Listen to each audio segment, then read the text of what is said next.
वाहिगुरु जी का खालसा वाहिगुरु जी की फतेह। गुरु प्यारी गुरु सवारी साध संगत आप जुड़ चुके हो इस शाम ਦੀ ਆਨਲਾਈਨ ਗੁਰਮਤਿ ਕਲਾਸ ਵਿੱਚ, ਜਿਸ ਵਿੱਚ ਆਪਾਂ ਧੰਨ ਸ਼੍ਰੀ ਗੁਰੂ ਅਰਜਨ ਦੇਵ ਮਹਾਰਾਜ ਜੀ ਦੀ ਪਾਵਨ ਬਾਣੀ ਸ਼੍ਰੀ ਸੁਖਮਨੀ ਸਾਹਿਬ ਦੀ ਸੰਥਿਆ ਤੇ ਵਿਚਾਰ ਹਰ ਰੋਜ਼ ਕਰਦੇ ਹਾਂ। ਸਤਿਗੁਰਾਂ ਦੀ ਦਇਆ ਸਦਕਾ ਆਪਾਂ 10 ਅਸ਼ਟਪਦੀਆਂ ਸੰਪੂਰਨ ਕਰ ਲਈਆਂ ਹਨ। ਅੱਜ ਆਪਾਂ 11ਵੀਂ ਅਸ਼ਟਪਦੀ ਦੀ ਰੱਬਤਾ ਕਰਨੀ ਹੈ। 11ਵੀਂ ਅਸ਼ਟਪਦੀ ਦਾ ਸ਼ਲੋਕ ਆਪ ਜੀ ਦੀ ਸਕਰੀਨ ਉੱਪਰ ਹੈ। ਸਤਿਗੁਰਾਂ ਦਾ ਧੰਨ ਸ਼੍ਰੀ ਗੁਰੂ ਅਰਜਨ ਦੇਵ ਜੀ ਦਾ ਧਿਆਨ ਧਰ ਕੇ ਆਪਾਂ ਇਸ ਪਾਵਨ ਬਾਣੀ ਦੀ ਸੰਥਿਆ ਆਰੰਭ ਕਰੀਏ। ਆਪ ਜਿੰਨੇ ਵੀ ਜੁੜ ਚੁੱਕੇ ਹੋ ਸਭ ਸੰਗਤ ਦਾ ਬਹੁਤ ਬਹੁਤ ਧੰਨਵਾਦ।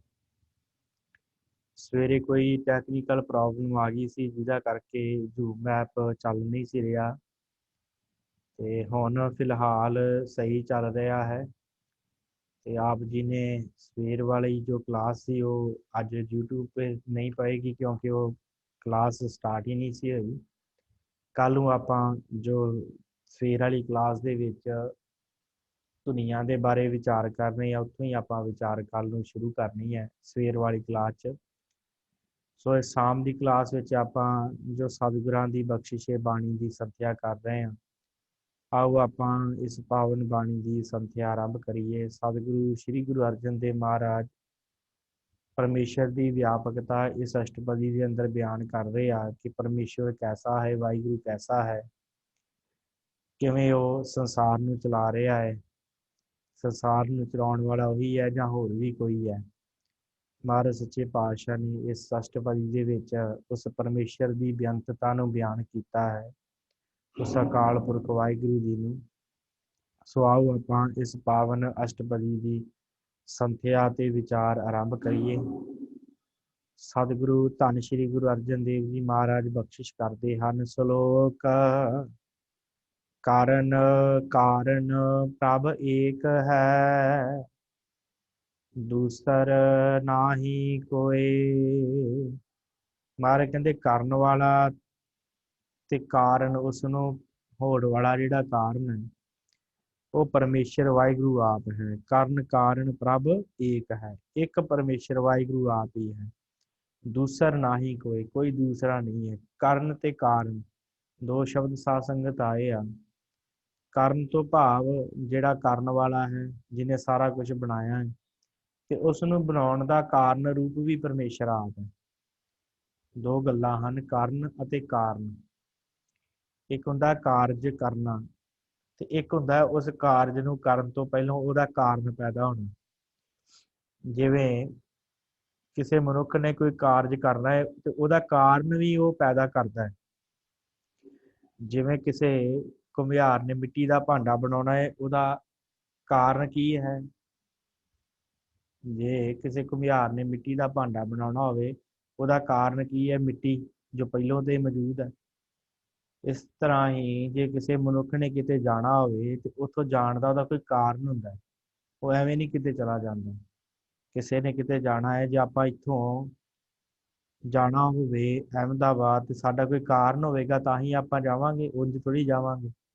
ਉਹ ਜਿਹੜਾ ਪਿਛਲੀ ਅਵਸਥਾ ਹੈ, ਕਾਰਨ ਬਣਾਉਣ ਤੋਂ ਪਹਿਲੋਂ ਵਾਲੀ ਅਵਸਥਾ, ਜੋ ਕਾਰਨ ਹੈ ਜਿਹਨੂੰ ਕਿਹਾ ਜਾਂਦਾ, ਮਾਰੇ ਕਹਿੰਦੇ ਉਹ ਕਾਰਨ ਵੀ ਪਰਮੇਸ਼ਰ ਆਪ ਹੈ। ਕਰਨ ਕਾਰਨ ਪ੍ਰਭ ਆਪ ਇਹ ਹੈ, ਦੂਸਰ ਨਾਹੀ ਕੋਈ, ਕੋਈ ਦੂਸਰਾ ਮਨੁੱਖ ਨਹੀਂ ਹੈ।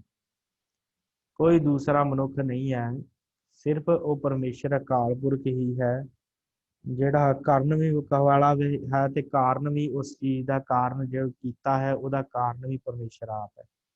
ਨਾਨਕ ਤਿਸ ਬਲਿਹਾਰਣੈ, ਜਲ ਥਲ ਮਹੀਅਲ ਸੋਏ। ਮਹਾਰਾਜ ਕਹਿੰਦੇ ਆ ਕਿ ਐਸੇ ਵਾਹਿਗੁਰੂ ਤੋਂ, ਐਸੇ ਪਰਮੇਸ਼ਰ ਤੋਂ ਬਲਿਹਾਰਨਾ ਜਾਣਾ ਚਾਹੀਦਾ ਹੈ, ਕੁਰਬਾਨ ਜਾਣਾ ਚਾਹੀਦਾ ਹੈ, ਜਿਹੜਾ ਜਲ ਥਲ ਮਹੀਅਲ ਸੋਏ।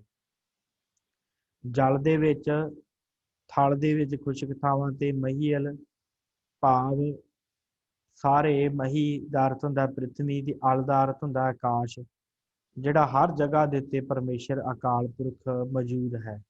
ਜਲ ਥਲ ਮਹੀਅਲ, ਆਕਾਸ਼ ਦੇ ਵਿੱਚ, ਜਲ ਦੇ ਵਿੱਚ ਤੇ ਥਲ ਦੇ ਵਿੱਚ ਉਹ ਪਰਮੇਸ਼ਰ ਆਪ ਮੌਜੂਦ ਹੈ।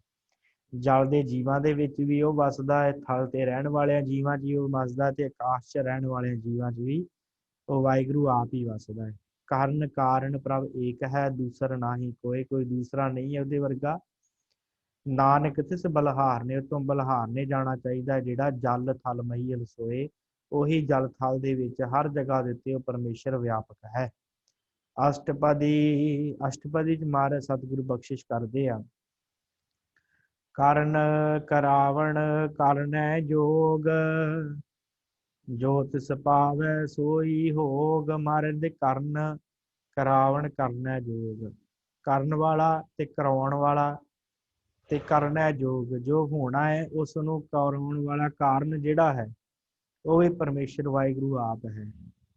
ਪਹਿਲੀ ਗੱਲ ਉਹ ਕਰਦਾ ਹੈ, ਫਿਰ ਉਹ ਕਰਵਾਉਂਦਾ ਵੀ ਹੈ, ਤੇ ਫਿਰ ਕਰਨੈ ਜੋਗ, ਜੋ ਹੋਣਾ ਹੈ ਉਸ ਨੂੰ ਕਰਨ ਕਰਾਉਣ ਦੇ ਯੋਗ ਲਾਇਕ ਵੀ ਸਮਰੱਥ ਪਰਮੇਸ਼ਰ ਆਪ ਹੈ ਵਾਹਿਗੁਰੂ। ਕਰਨ ਕਰਾਵਣ ਕਰਨੈ ਜੋਗ, ਜੋ ਤਿਸ ਭਾਵੈ ਸੋਈ ਹੋਗ, ਜੋ ਉਹਨੂੰ ਭਾਉਂਦਾ ਹੈ ਉਹੀ ਹੁੰਦਾ ਹੈ ਸੰਸਾਰ ਦੇ ਵਿੱਚ।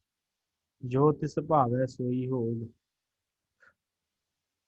ਖਿਨ ਮਹਿ ਥਾਪ ਉਥਾਪਣ ਹਾਰਾ, ਅੰਤ ਨਹੀਂ ਕਿਛ ਪਾਰਾਵਾਰਾ। ਮਹਾਰਾਜ ਕਹਿੰਦੇ ਖਿਨ ਮੈਂ, ਇੱਕ ਖਿਣ ਦੇ ਵਿੱਚ ਥਾਪ ਦਿੰਦਾ ਹੈ ਜੀਵਾਂ ਨੂੰ, ਉਥਾਪਣ ਹਾਰਾ, ਕੁੱਟਣ ਵਾਲਾ, ਖਤਮ ਕਰਨ ਵਾਲਾ। ਇੱਕ ਛਿਣ ਦੇ ਵਿੱਚ, ਇੱਕ ਖਿਣ ਦੇ ਵਿੱਚ ਜੀਵਾਂ ਨੂੰ ਬਣਾ ਦਿੰਦਾ, ਇੱਕ ਖਿਣ ਦੇ ਵਿੱਚ ਸਵਾਸ ਖਿੱਚ ਕੇ, ਤੇ ਉਥਾਪਣ ਹਾਰਾ ਭਾਵ ਖਤਮ ਕਰਨ ਵਾਲਾ ਵੀ ਉਹ ਆਪ ਹੈ। ਥਾਪ ਵੀ ਉਹ ਆਪ ਰਿਹਾ ਹੈ, ਬਣਾ ਵੀ ਉਹ ਆਪ ਰਿਹਾ ਹੈ, ਤੇ ਉਥਾਪਣ ਹਾਰਾ ਖਤਮ ਵੀ ਉਹ ਕਰ ਰਿਹਾ ਹੈ। ਤੇ ਇਸ ਖਤਮ ਕਰਨ ਦੇ ਪਿੱਛੇ, ਇਸ ਬਣਾਉਣ ਦੇ ਪਿੱਛੇ ਸਮਾਂ ਕਿੰਨਾ ਕੁ ਲੱਗਦਾ ਹੈ? ਤੇ ਮਹਾਰਾਜ ਦੇ ਖਿਣ ਦੇ ਵਿੱਚ, ਇੱਕ ਖਿਣ ਦੇ ਵਿੱਚ ਜੀਵਾਂ ਨੂੰ ਥਾਪ ਸਕਦਾ ਹੈ, ਥਾਪ ਰਿਹਾ ਹੈ, ਤੇ ਇੱਕ ਖਿਣ ਦੇ ਵਿੱਚ ਉਹ ਖਤਮ ਕਰ ਸਕਦਾ ਹੈ, ਨਾਸ਼ ਕਰ ਸਕਦਾ ਹੈ, ਤੇ ਨਾਸ਼ ਕਰ ਰਿਹਾ ਹੈ। ਖਿਣ ਮੈਂ ਥਾਪ ਥਾਪਣ ਹਾਰਾ, ਅੰਤ ਨਹੀਂ ਕਿਛ ਪਾਰਾਵਾਰਾ। ਉਸ ਪਰਮੇਸ਼ਰ ਵਾਹਿਗੁਰੂ ਦਾ ਕੋਈ ਅੰਤ ਜਿਹੜਾ ਹੈ, ਉਹਦਾ ਪਾਰਾਵਾਰ ਜਿਹੜਾ ਕਈ ਨਹੀਂ ਕਿਹਾ ਜਾ ਸਕਦਾ।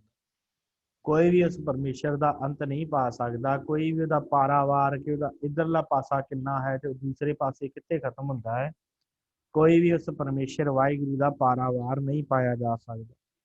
ਜਿਵੇਂ ਕੋਈ ਸਮੁੰਦਰ ਹੋਵੇ, ਉਹਦੇ ਅੰਤ ਪਾਇਆ ਜਾ ਸਕਦਾ ਕਿ ਇੱਕ ਪਾਸਾ, ਇੱਕ ਕਿਨਾਰਾ ਇੱਧਰ ਹੈ ਤੇ ਇੱਕ ਕਿਨਾਰਾ ਦੂਸਰੇ ਪਾਸੇ, ਕੋਈ ਵੀ ਜਾਣ ਸਕਦਾ, ਭਾਵੇਂ ਸਮੁੰਦਰ ਇੰਨਾ ਵਿਸ਼ਾਲ ਵੀ ਕਿਉਂ ਨਾ ਹੋਵੇ।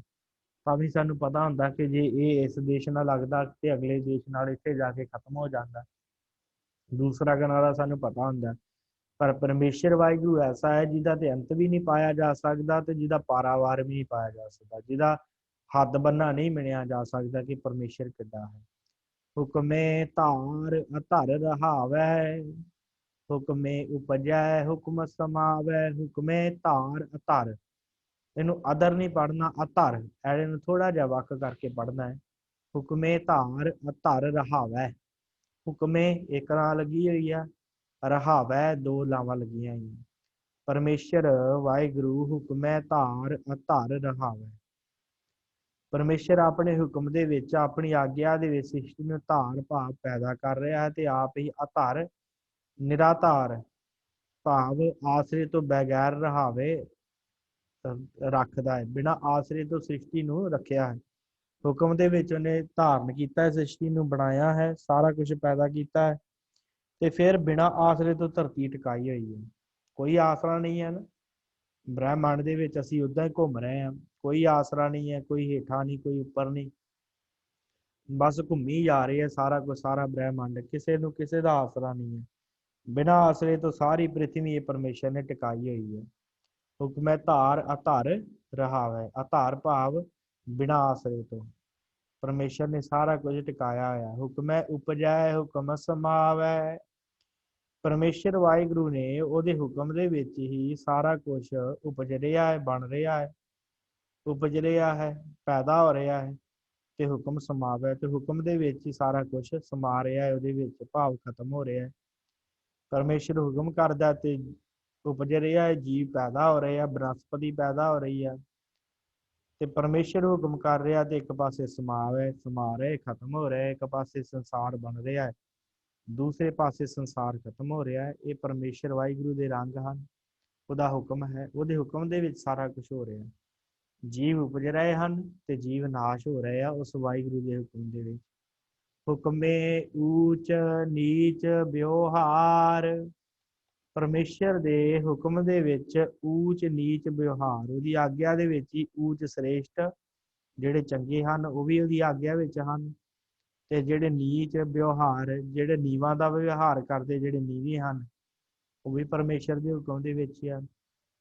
ਜਿਹੜੇ ਉੱਚੇ ਜੀਵ ਹਨ ਉਹ ਵੀ ਪਰਮੇਸ਼ਰ ਦੇ ਹੁਕਮ ਦੇ ਵਿੱਚ ਹੀ ਕੰਮਕਾਰ ਕਰ ਰਹੇ ਆ, ਵਿਵਹਾਰ ਕਰ ਰਹੇ ਆ, ਤੇ ਜਿਹੜੇ ਨੀਵੇਂ ਜੀਵ ਹਨ ਉਹ ਵੀ ਪਰਮੇਸ਼ਰ ਦੇ ਹੁਕਮ ਦੇ ਵਿੱਚ ਹੀ ਕੰਮਕਾਰ ਵਿਵਹਾਰ ਕਰ ਰਹੇ।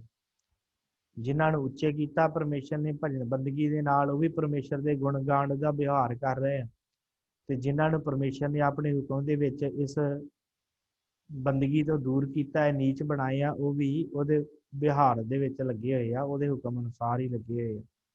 ਹੁਕਮੇ ਅਨੇਕ ਰੰਗ ਪ੍ਰਕਾਰ ਮਰ ਗੰਧਿਆ, ਹੁਕਮ ਦੇ ਵਿੱਚ ਅਨੇਕਾਂ ਰੰਗ, ਅਨੇਕਾਂ ਪ੍ਰਕਾਰ ਦੇ ਤਰ੍ਹਾਂ ਤਰ੍ਹਾਂ ਦੇ ਰੰਗ ਜਿਹੜੇ ਆ ਉਹ ਬਣੇ ਆ। ਰੰਗ ਪ੍ਰਕਾਰ, ਰੰਗਾਂ ਦੇ ਪ੍ਰਕਾਰ ਵੀ ਬਣੇ, ਤਰ੍ਹਾਂ ਤਰ੍ਹਾਂ ਦਾ ਸਾਰਾ ਸੰਸਾਰ ਬਣਾਇਆ ਹੈ ਪਰਮੇਸ਼ਰ ਨੇ, ਤਰ੍ਹਾਂ ਤਰ੍ਹਾਂ ਦੇ ਰੰਗ ਪੈਦਾ ਕੀਤੇ ਆ, ਤਰ੍ਹਾਂ ਤਰ੍ਹਾਂ ਦੇ ਜੀਵ ਪੈਦਾ ਕੀਤੇ ਆ। ਇਹ ਸਾਰਾ ਕੁਛ ਉਸ ਪਰਮੇਸ਼ਰ ਨੇ ਆਪਣੇ ਹੁਕਮ ਦੇ ਵਿੱਚ ਸਾਜਿਆ ਹੈ। ਹੁਕਮ ਹੈ ਅਨੇਕ ਰੰਗ ਪ੍ਰਕਾਰ, ਤਰ੍ਹਾਂ ਤਰ੍ਹਾਂ ਦੇ ਰੰਗਾਂ ਦੀ ਸ੍ਰਿਸ਼ਟੀ ਬਣਾਈ ਹੈ, ਤਰ੍ਹਾਂ ਤਰ੍ਹਾਂ ਦੇ ਪ੍ਰਕਾਰ ਦੇ ਜੀਵ ਬਣਾਏ ਹੈ, ਕੋਈ ਚੰਗਾ ਹੈ, ਕੋਈ ਮਾੜਾ ਹੈ, ਕੋਈ ਜ਼ਹਿਰੀਲਾ ਹੈ, ਕੋਈ ਹੰਕਾਰੀ ਹੈ, ਇਸ ਤਰ੍ਹਾਂ ਦੇ ਜੀਵ ਬਣਾਏ ਪਰਮੇਸ਼ਰ ਨੇ।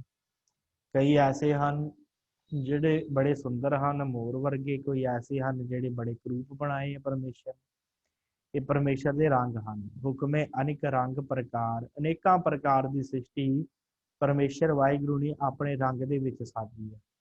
ਕਰ ਕਰ ਦੇਖੈ ਆਪਣੀ ਵਡਿਆਈ, ਨਾਨਕ ਸਭ ਮਹਿ ਰਹਿਆ ਸਮਾਈ। ਸਤਿਗੁਰ ਕਹਿੰਦੇ ਆ ਕਰ ਕਰ ਦੇਖੈ ਆਪਣੀ ਵਡਿਆਈ। ਉਹ ਹਰੀ ਵਾਹਿਗੁਰੂ, ਉਹ ਪਰਮੇਸ਼ਰ ਅਕਾਲ ਪੁਰਖ ਜੋ ਹੈ, ਉਹ ਕਰ ਕਰ ਸਾਰਿਆਂ ਨੂੰ ਬਣਾ ਕੇ ਪੈਦਾ ਕਰਕੇ ਤੇ ਵੇਖ ਰਿਹਾ ਹੈ। ਆਪਣੀ ਵਡਿਆਈ, ਆਪਣੀ ਇੱਛਾ ਅਨੁਸਾਰ ਸ੍ਰਿਸ਼ਟੀ ਨੂੰ ਪੈਦਾ ਕਰ ਰਿਹਾ ਹੈ, ਤੇ ਕਰਕੇ ਆਪ ਹੀ ਉਹ ਪਰਮੇਸ਼ਰ ਉਹਨੂੰ ਵੇਖ ਰਿਹਾ, ਸਾਰੀ ਸ੍ਰਿਸ਼ਟੀ ਨੂੰ ਕਰ ਕਰ ਦੇਖੇ ਆਪਣੀ ਵਡਿਆਈ, ਕਿ ਮੈਂ ਕੀ ਬਣਾਇਆ ਹੈ, ਉਹ ਆਪ ਹੀ ਵੇਖ ਰਿਹਾ ਪਰਮੇਸ਼ਰ ਸਾਰਿਆਂ ਦੇ ਵਿੱਚ ਬੈਠਾ। ਨਾਨਕ ਸਭ ਮੈਂ ਰਿਹਾ ਸਮਾਈ, ਉਹ ਸਾਰਿਆਂ ਦੇ ਅੰਦਰ ਸਮਾਇਆ ਹੋਇਆ ਹੈ, ਵੱਖਰਾ ਹੋ ਕੇ ਨਹੀਂ ਬੈਠਾ, ਸਾਰਿਆਂ ਨੂੰ ਵੇਖ ਵੀ ਰਿਹਾ ਹੈ, ਆਪਣੀ ਵਡਿਆਈ ਵੇਖ ਵੀ ਰਿਹਾ ਹੈ ਕਿ ਮੈਂ ਕਿੰਨਾ ਸੋਹਣਾ ਸੰਸਾਰ ਬਣਾਇਆ, ਕੀ ਕੀਤਾ ਹੈ। ਸਾਰਾ ਕੁਝ ਪਰਮੇਸ਼ਰ ਦੀ ਖੇਡ ਹੈ, ਪਰ ਉਹ ਸਾਰਿਆਂ ਦੇ ਵਿੱਚ ਸਮਾਇਆ ਵੀ ਹੋਇਆ। ਨਾਨਕ ਸਭ ਮੈਂ ਰਹਿਆ ਸਮਾਈ, ਸਾਰਿਆਂ ਦੇ ਵਿੱਚ ਵਾਹਿਗੁਰੂ, ਉਹ ਅਕਾਲ ਪੁਰਖ ਪਰਮੇਸ਼ਰ ਜੋ ਹੈ ਉਹ ਵਿਦਮਾਨ ਹੈ, ਸਾਰਿਆਂ ਦੇ ਵਿੱਚ ਸਮਾਇਆ ਹੋਇਆ ਹੈ। ਪ੍ਰਭ ਭਾਵੈ ਮਾਨੁਖ ਗਤ ਪਾਵੈ, ਪ੍ਰਭ ਭਾਵੈ ਤਾਂ ਪਾਥਰ ਤਰਾਵੈ। ਪ੍ਰਭ ਭਾਵੈ ਮਾਨੁਖ ਗਤ ਪਾਵੈ, ਮਾਨੁਖ ਸ਼ਬਦ ਹੈ, ਕਰਨਾ ਲੱਗਾ ਹੋਇਆ ਮੈਨੂੰ ਵੀ। ਮਾਨੁਖ ਗਤ ਪਾਵੇ, ਪ੍ਰਭ ਭਾਵੇ, ਪ੍ਰਭੂ ਪਰਮੇਸ਼ਰ ਵਾਹਿਗੁਰੂ ਭਾਵੇ ਤੇ ਮਨੁੱਖ ਨੂੰ ਮੁਕਤੀ ਪ੍ਰਾਪਤ ਹੁੰਦੀ ਹੈ। ਜੇ ਉਹਨੂੰ ਨਾ ਭਾਵੇ ਤੇ ਮਨੁੱਖ ਵੀ ਮੁਕਤੀ ਪ੍ਰਾਪਤ ਨਹੀਂ ਕਰ ਸਕਦਾ। ਪ੍ਰਭ ਭਾਵੇ ਤਾਂ ਪਾਥਰ ਤਰਾਵੇ, ਫਿਰ ਉਹ ਵਾਹਿਗੁਰੂ ਨੂੰ ਭਾਵੇ ਤਾਂ ਉਹ ਪੱਥਰਾਂ ਨੂੰ ਤਾਰ ਦਿੰਦਾ ਹੈ, ਪੱਥਰਾਂ ਵਰਗੇ ਜੀਵਾਂ ਨੂੰ ਤਾਰ ਦਿੰਦਾ ਹੈ, ਜਿਨ੍ਹਾਂ ਦੇ ਪੱਥਰਾਂ ਵਰਗੇ ਸਖਤ ਹਿਰਦੇ ਹੁੰਦੇ ਆ ਨਾ, ਜਿਹੜੇ ਹੰਕਾਰੀ ਹੁੰਦੇ ਆ ਸੰਸਾਰ ਦੇ ਵਿੱਚ, ਉਹਨਾਂ ਨੂੰ ਪਰਮੇਸ਼ਰ ਇੱਕ ਛਿਣ ਦੇ ਵਿੱਚ ਜਿਹੜਾ ਤਾਰ ਦਿੰਦਾ ਹੈ, ਉਹਨਾਂ ਦੇ ਅੰਦਰ ਵੀ ਨਾਮ ਰੰਗ ਭਰ ਦਿੰਦਾ ਹੈ। ਪ੍ਰਭ ਭਾਵੇ ਮਨੁੱਖ ਗਤ ਪਾਵੇ, ਪਰਮੇਸ਼ਰ ਦੀ ਉਹਨੂੰ ਭਾਉਣ ਦੇ ਨਾਲ ਹੀ ਮਨੁੱਖ ਦੀ ਗਤੀ ਹੋਣੀ ਆ, ਉਹਨੂੰ ਪਰਮੇਸ਼ਰ ਨੂੰ ਭਾਉਣ ਦੇ ਨਾਲ ਹੀ ਮਨੁੱਖ ਮੁਕਤੀ ਪ੍ਰਾਪਤ ਕਰੇਗਾ। ਤੇ ਪਰਮੇਸ਼ਰ ਨੂੰ ਭਾਵੇ ਤੇ ਕਠੋਰ ਹਿਰਦਿਆਂ ਵਾਲੇ ਜਿਹੜੇ ਹੁੰਦੇ ਆ ਪੱਥਰਾਂ ਵਰਗੇ, ਉਹਨਾਂ ਨੂੰ ਉਤਾਰ ਦਿੰਦਾ ਹੈ ਪਰਮੇਸ਼ਰ। ਪ੍ਰਭ ਭਾਵੇ ਤਾਂ ਪਾਥਰ ਤਰਾਵੇ, ਪ੍ਰਭੂ ਨੂੰ ਭਾਵੇ ਤਾਂ ਪੱਥਰਾਂ ਨੂੰ ਵੀ ਉਤਾਰ ਦਿੰਦਾ ਹੈ। ਐਸਾ ਹੈ ਅਕਾਲ ਪੁਰਖ ਪਰਮੇਸ਼ਰ। ਬੇਅੰਤਤਾ ਪਰਮੇਸ਼ਰ ਦੀ ਬਿਆਨ ਕੀਤੀ ਹੈ ਮਹਾਰਾਜ ਨੇ, ਗੁਰੂ ਅਰਜਨ ਦੇਵ ਜੀ ਨੇ। ਪ੍ਰਭ ਭਾਵੈ ਬਿਨ ਸਾਸ ਤੇ ਰਾਖੈ, ਪ੍ਰਭ ਭਾਵੈ ਤਾਂ ਹਰ ਗੁਣ ਭਾਖੈ। ਸਤਿਗੁਰ ਕਹਿੰਦੇ ਪਰਮੇਸ਼ਰ ਨੂੰ ਜਿਗਦੇ ਭਾਵੇ ਨਾ, ਉਹ ਜੀਵ ਨੂੰ ਬਿਨਾਂ ਸਵਾਸਾਂ ਤੋਂ ਰੱਖ ਸਕਦਾ ਹੈ। ਪ੍ਰਭ ਭਾਵੈ ਬਿਨ ਸਾਸ ਤੇ ਰਾਖੇ, ਬਿਨਾਂ ਸਵਾਸਾਂ ਤੋਂ ਰੱਖ ਜਾਂਦਾ ਹੈ, ਜੇ ਉਹਨੂੰ ਭਾਵੇ, ਜੇ ਉਹਦੀ ਮਰਜ਼ੀ ਹੋਵੇ, ਜੇ ਉਹਦੀ ਇੱਛਾ ਹੋਵੇ। ਜੇ ਉਹਦੀ ਇੱਛਾ ਹੋਵੇ ਨਾ ਪਰਮੇਸ਼ਰ ਦੀ, ਉਹ ਬਿਨਾਂ ਸਵਾਸ ਤੋਂ ਜੀਵ ਨੂੰ ਰੱਖ ਸਕਦਾ। ਐਸੀਆਂ ਕਈ ਘਟਨਾਵਾਂ ਮਿਲ ਜਾਂਦੀਆਂ ਕਿ ਕਈ ਜਗ੍ਹਾ ਦੇ ਉੱਤੇ ਕਈ ਲੋਕ ਜਿਹੜੇ ਆ ਉਹ ਮੌਤ ਹੋ ਜਾਂਦੀ ਕਈਆਂ ਦੀ, ਪਰ ਉੱਥੇ ਕਈ ਐਸੇ ਹੁੰਦੇ ਜਿਹੜੇ ਬਚ ਵੀ ਜਾਂਦੇ ਆ। ਉਹ ਪਰਮੇਸ਼ਰ ਬਚਾ ਲੈਂਦਾ ਇਹਨਾਂ ਨੂੰ, ਕਿਉਂਕਿ ਉੱਥੇ ਐਸਾ ਪਰਮੇਸ਼ਰ ਹੈ। ਆਮ ਹੀ ਕਹਾਵਤ ਵਰਤੀ ਜਾਂਦੀ ਹੈ, ਜਾ ਕੋ ਰੱਖੇ ਸਾਈਆਂ ਮਾਰ ਸਕੇ ਨਾ ਕੋਈ। ਇਸੇ ਕਰਕੇ ਪਰਮੇਸ਼ਰ ਜਿਹਨਾਂ ਨੂੰ ਰੱਖਣਾ ਹੈ, ਜਿਹਨੂੰ ਭਾਵੇ, ਜਿਹਦੀ ਜਦੋਂ ਮਰਜ਼ੀ ਹੋਵੇ ਨਾ ਪਰਮੇਸ਼ਰ ਦੀ, ਫਿਰ ਉਹ ਸਾਹ ਤੋਂ ਬਿਨਾ ਸਾਹ ਤੋਂ ਵੀ ਰੱਖ ਲੈਂਦਾ, ਬਿਨਾਂ ਸਾਹ ਤੋਂ ਵੀ ਰੱਖ ਲੈਂਦਾ ਹੈ। ਫਿਰ ਸਾਹ ਭਾਵੇਂ ਆਵੇ ਭਾਵੇਂ ਨਾ ਆਵੇ, ਤਾਂ ਵੀ ਪਰਮੇਸ਼ਰ ਜਿਹੜਾ ਹੈ ਉਹਨੂੰ ਰੱਖ ਲੈਂਦਾ ਜੀਵ ਨੂੰ, ਜੇ ਉਹਦੀ ਮਰਜ਼ੀ ਹੋਵੇ, ਬਿਨਾਂ ਉਹਦੀ ਮਰਜ਼ੀ ਤੋਂ ਨਹੀਂ। ਇਹ ਵੀ ਉਹਦੀ ਬੰਦਤਾ ਹੈ, ਕਿਉਂਕਿ ਸਾਹ ਵੀ ਤਾਂ ਉਹਦੇ ਦਿੱਤੇ ਹੈ ਨਾ ਪਰਮੇਸ਼ਰ ਵਾਹਿਗੁਰੂ ਦੇ। ਤੇ ਜੇ ਉਹਨੇ ਸਾਹ ਤੋਂ ਬਗੈਰ ਰੱਖਣਾ ਹੋਇਆ ਤੇ ਵੀ ਉਹਦੀ ਮਰਜ਼ੀ ਹੈ, ਉਹਦੀ ਇੱਛਾ ਹੈ। ਜਿਹਦੀ ਉਹਨੇ ਜਾਨ ਨਹੀਂ ਕੱਢਣੀ, ਜਿਹਦੇ ਅੰਦਰ ਉਹਨੇ ਸਾਹ ਤੋਂ ਬਿਨਾਂ ਜਿਹਨੂੰ ਰੱਖਣਾ ਹੈ, ਤੇ ਇਹ ਵਾਹਿਗੁਰੂ ਪਰਮੇਸ਼ਰ ਰੱਖ ਲੈਂਦਾ ਉਹਨਾਂ ਨੂੰ। ਪ੍ਰਭ ਭਾਵੈ ਬਿਨ ਸਾਸ ਤੇ ਰੱਖੇ, ਪ੍ਰਭ ਭਾਵੈ ਤਾਂ ਹਰ ਗੁਣ ਭਾਖੈ। ਜੇ ਪ੍ਰਭੂ ਨੂੰ ਭਾ ਜਾਵੇ, ਜੇ ਪਰਮੇਸ਼ਰ ਦੀ ਮਰਜ਼ੀ ਹੋਵੇ, ਜੇ ਉਹਦੀ ਇੱਛਾ ਹੋਵੇ, ਤੇ ਹਰ ਗੁਣ ਭਾਖੇ। ਤੇ ਜੀਵ ਹਰੀ ਦੇ ਗੁਣਾਂ ਨੂੰ ਉਚਾਰਨ ਕਰਦਾ ਹੈ, ਭਾਖਦਾ ਹੈ, ਸਿਮਰਨ ਕਰਦਾ ਹੈ। ਭਾਖੇ ਦਾ ਅਰਥ ਹੁੰਦਾ ਉਚਾਰਨ ਕਰਨਾ। ਪ੍ਰਭ ਭਾਵੇ ਤਾਂ ਹਰ ਗੁਣ ਭਾਖੇ, ਤਾਂ ਮਨੁੱਖ ਹਰੀ ਦੇ ਗੁਣ ਭਾਖਦਾ ਹੈ, ਤਾਂ ਪਰਮੇਸ਼ਰ ਦੇ ਗੁਣ ਗਾਉਂਦਾ ਹੈ। ਜੇ ਪਰਮੇਸ਼ਰ ਵਾਹਿਗੁਰੂ ਨੂੰ ਮਨਜ਼ੂਰ ਹੋਵੇ, ਜੇ ਉਹਨੂੰ ਭਾਵੇ, ਜੇ ਉਹਦੀ ਇੱਛਾ ਹੋਵੇ। ਨਹੀਂ ਤੇ ਜੀਵ ਦੀ ਕੀ ਮਰਜ਼ੀ ਆ ਕਿ ਉਹ ਸਾਹ ਵੀ ਲੈ ਸਕੇ। ਪਰਮੇਸ਼ਰ ਦੀ ਮਰਜ਼ੀ ਹੈ ਤੇ ਜੀਵ ਪਰਮੇਸ਼ਰ ਨੂੰ ਜਪਦਾ, ਨਹੀਂ ਤੇ ਪਰਮੇਸ਼ਰ ਦੀ ਮਰਜ਼ੀ ਨਾ ਹੋਵੇ ਤੇ ਜੀਵ ਤੇ ਕੁਝ ਵੀ ਨਹੀਂ ਕਰ ਸਕਦਾ, ਜੀਵ ਤੇ ਹਿੱਲ ਵੀ ਨਹੀਂ ਸਕਦਾ। ਸਾਹ ਲੈਣ ਦੀ ਤੇ ਬੜੀ ਦੂਰ ਦੀ ਗੱਲ ਆ, ਜੀਵ ਤੇ ਪੈਦਾ ਵੀ ਨਹੀਂ ਹੋ ਸਕਦਾ ਜੇ ਪਰਮੇਸ਼ਰ ਨੂੰ ਭਾਵੇ ਨਾ। ਤੇ ਇਹ ਪਰਮੇਸ਼ਰ ਦੀ ਬੇਅੰਤਤਾ ਹੀ ਇੰਨੀ ਹੈ ਕਿ ਉਹਨੂੰ ਭਾਇਆ ਤੇ ਅਸੀਂ ਮਨੁੱਖਾ ਜੀਵਨ ਬਖਸ਼ਿਸ਼ ਕੀਤਾ ਉਹਨੇ, ਤੇ ਅਸੀਂ ਬਾਣੀ ਪੜ੍ਹਨੇ ਆ, ਬੰਦਗੀ ਕਰ ਰਹੇ, ਉਹਦੇ ਨਾਮ ਨੂੰ ਉਚਾਰਨ ਕਰਨੇ ਆ, ਭਾਖ ਰਹੇ ਉਹਦੀ ਦਿੱਤੀ ਹੋਈ ਕੁਦਰਤ ਦੇ ਵਿੱਚੋਂ ਪਰਮੇਸ਼ਰ ਵਾਹਿਗੁਰੂ ਦੇ ਗੁਣ ਗਾ ਰਹੇ। ਪ੍ਰਭ ਭਾਵੈ ਤਾਂ ਪਤਿਤ ਉਧਾਰੈ, ਆਪ ਕਰੈ ਆਪਣ ਵਿਚਾਰੈ। ਮਹਾਰਾਜ ਕਹਿੰਦੇ ਭਾਈ, ਉਸ ਵਾਹਿਗੁਰੂ ਨੂੰ, ਉਸ ਪਰਮੇਸ਼ਰ ਨੂੰ ਅਗਰ ਭਾ ਜਾਵੇ ਨਾ, ਤੇ ਕੋਈ ਪਤਿਤ ਹੋਵੇ। ਪਤਿਤ ਹੁੰਦਾ ਜਿਹਦਾ ਜੀਵਨ ਬਿਲਕੁਲ ਨਕਾਰਿਆ ਗਿਆ ਹੋਵੇ, ਜਿਹਨੇ ਪਾਪ ਹੀ ਕੀਤੇ ਹੋਣ, ਸਾਰੀ ਉਮਰ ਪਾਪ ਕੀਤੇ ਹੋਣ, ਕਦੀ ਕਦੀ ਸੱਚ ਨਾ ਬੋਲਿਆ ਹੋਵੇ, ਸਦਾ ਹੀ ਵਿਕਾਰਾਂ ਦੇ ਵਿੱਚ ਹੀ ਲੱਗਾ ਰਿਹਾ ਹੋਵੇ ਮਨੁੱਖ, ਕਦੀ ਰੱਬ ਨੂੰ ਯਾਦ ਹੀ ਨਾ ਕੀਤਾ ਹੋਵੇ, ਹਮੇਸ਼ਾ ਹੀ ਵਿਕਾਰਾਂ ਦੇ ਵਿੱਚ ਹੀ ਮਨੁੱਖ ਕੋਈ ਐਸਾ ਲੱਗਾ ਹੋਵੇ, ਤੇ ਜੇ ਕਿਤੇ ਪਰਮੇਸ਼ਰ ਨੂੰ ਭਾ ਜਾਵੇ ਤੇ ਪਰਮੇਸ਼ਰ ਐਸੀ ਕਿਰਪਾ ਕਰਦਾ ਕਿ ਉਹ ਪਤਿਤ ਨੂੰ ਹੀ ਉਧਾਰ ਦਿੰਦਾ ਹੈ, ਉਹਦੀ ਵੀ ਮੁਕਤੀ ਕਰ ਦਿੰਦਾ ਹੈ, ਉਹਨੂੰ ਵੀ ਤਾਰ ਦਿੰਦਾ ਹੈ। ਜੀਵ ਨਹੀਂ ਕਿਸੇ ਪਤਿਤ ਨੂੰ ਲਾਗੇ ਲੱਗਣ ਦਿੰਦਾ। ਕਿਸੇ ਕੋਲ ਕੋਈ ਛੋਟੀ ਜਿਹੀ ਗਲਤੀ ਹੋ ਜਾਏ ਨਾ, ਫਿਰ ਉਹ ਮਨੁੱਖ ਕਿੰਨਾ ਵੀ ਚੰਗਾ ਹੋ ਜਾਏ, ਤੇ ਜਿਹੜੇ ਨਾਲ ਦੇ ਹੁੰਦੇ ਨਾ, ਜਿਨ੍ਹਾਂ ਨੂੰ ਪਤਾ ਹੁੰਦਾ ਉਹਦੇ ਬਾਰੇ, ਉਹ ਕਹਿੰਦੇ ਕੱਲ ਦੇ ਹਜੇ ਇਹ ਕੰਮ ਕਰਦਾ ਸੀ, ਅੱਜ ਬੜਾ ਭਗਤ ਬਣਿਆ ਫਿਰਦਾ। ਉਹ ਇੱਕ ਉਦਾਹਰਨ ਕਹਾਵਤ ਵਰਤਦੇ ਸੀ, 900 ਚੂਹੇ ਖਾ ਕੇ ਬਿੱਲੀ ਹੱਜ ਨੂੰ ਚੱਲੀ। ਇਹ ਜੀਵ ਦੀ ਹਾਲਾਤ ਆ, ਕਿਸੇ ਨੂੰ ਮਾਫ ਨਹੀਂ ਜੀਵ ਕਰਦਾ, ਬੰਦਾ ਬੰਦੇ ਨੂੰ ਮਾਫ ਨਹੀਂ ਕਰਦਾ, ਭਾਵੇਂ ਕੋਈ ਕਿੰਨਾ ਵੀ ਚੰਗਾ ਬਣ ਜਾਏ। ਪਰ ਪਰਮੇਸ਼ਰ ਐਸਾ ਹੈ, ਜੇ ਇਹਨੂੰ ਭਾ ਜਾਵੇ ਨਾ, ਤੇ ਪਤਿਤਾਂ ਨੂੰ ਉਧਾਰ ਦਿੰਦਾ ਹੈ, ਪਾਪ ਕਰਨ ਵਾਲਿਆਂ ਦਾ ਉਧਾਰ ਕਰ ਦਿੰਦਾ, ਉਹਨਾਂ ਨੂੰ ਵੀ ਤਾਰ ਦਿੰਦਾ। ਸੀ ਨਾ ਗਣਕਾ, ਕਿੰਨੀ ਪਾਪਣ ਸੀ ਗਣਕਾ, ਸਤਿਗੁਰੂ ਗੁਰੂ ਸਾਹਿਬ ਨੇ ਉਹਦੀ ਵਡਿਆਈ ਸਤਿਗੁਰੂ ਗੁਰੂ ਗ੍ਰੰਥ ਸਾਹਿਬ ਦੇ ਅੰਦਰ ਲਿਖ ਦਿੱਤੀ, ਗਣਕਾ ਦੀ। ਧੰਨ ਸ਼੍ਰੀ ਗੁਰੂ ਅਰਜਨ ਦੇਵ ਮਹਾਰਾਜ ਸੱਚੇ ਪਾਤਸ਼ਾਹ ਜੀ ਨੇ। ਤੇ ਐਸੀ ਪਰਮੇਸ਼ਰ ਦੀ ਦਇਆ ਹੈ ਉਸ ਗਣਕਾ ਦੇ ਉੱਤੇ, ਜਿਹੜੀ ਵਿਕਾਰ ਹੀ ਕਮਾਉਂਦੀ ਸੀ, ਹਰ ਵੇਲੇ ਵਿਕਾਰਾਂ ਦੇ ਵਿੱਚ ਲੱਗੀ ਰਹਿੰਦੀ ਸੀ, ਪਤਿਤਾਂ ਵਾਲਾ ਜੀਵਨ ਸੀ, ਕੋਈ ਪਰਮੇਸ਼ਰ ਨੂੰ ਯਾਦ ਕਰਨ ਵਾਲੀ ਕੋਈ ਗੱਲ ਹੀ ਨਹੀਂ ਸੀ ਉਹਦੇ ਅੰਦਰ। ਪਰ ਪਰਮੇਸ਼ਰ ਨੇ ਐਸੀ ਕਿਰਪਾ ਕੀਤੀ ਕਿ ਸਤਿਗੁਰੂ ਨੇ, ਪਰਮੇਸ਼ਰ ਨੇ, ਵਾਹਿਗੁਰੂ ਨੇ ਐਸੀ ਕਿਰਪਾ ਕੀਤੀ ਕਿ ਉਹਦੇ ਘਰ ਐਸਾ ਸਾਧੂ ਭੇਜਿਆ, ਜਿਹਨੇ ਉਹਨੂੰ ਇੱਕ ਤੋਤਾ ਦਿੱਤਾ ਹੈ, ਤੇ ਤੋਤਾ ਦੇ ਕੇ ਕਿਹਾ ਕਿ ਲੈ ਇਹਨੂੰ ਤੂੰ ਨਾਮ ਜਪਾਇਆ ਕਰ। ਤੇ ਉਹਨੂੰ ਸਵੇਰੇ ਸਵੇਰ ਨਾਮ ਜਪਾਉਣ ਲੱਗ ਪਈ ਹੈ। ਤੇ ਜਦੋਂ ਨਾਮ ਜਪਾਇਆ ਕਰੇ, ਨਾਲ ਉਹਨੂੰ ਚੂਰੀ ਖਵਾਇਆ ਕਰੇ, ਨਾਲੇ ਕਿਹਾ ਕਰੇ ਲੈ ਮਿੱਠੂ ਬੋਲ ਰਾਮ ਰਾਮ, ਉਹ ਬੋਲਿਆ ਕਰੇ। ਇੱਕ ਦਿਨ ਐਸਾ ਆਇਆ ਕਿ ਉਹਦੇ ਪਿੰਜਰੇ ਦੇ ਵਿੱਚ ਜਿਹੜਾ ਸੀ ਉਹ ਸੱਪ ਵੜ ਗਿਆ, ਉਹਨੇ ਤੋਤੇ ਨੂੰ ਮਾਰ ਦਿੱਤਾ। ਇਹ ਜਦੋਂ ਉਹਨੂੰ ਚੂਰੀ ਖਵਾਉਣ ਲੱਗੀ ਹੈ ਕਣਕਾ, ਤੇ ਇਹ ਚੂਰੀ ਖਵਾਉਣ ਲੱਗੀ, ਤੇ ਜਦੋਂ ਉਹਨੇ ਚੂਰੀ ਖਵਾਈ ਤੇ ਉਹ ਹੁਣ ਤੋਤਾ ਤੇ ਮਰਿਆ ਪਿਆ ਸੀ, ਸਵੇਰ ਦਾ ਸਮਾਂ ਸੀ, ਅੰਮ੍ਰਿਤ ਵੇਲੇ ਦਾ।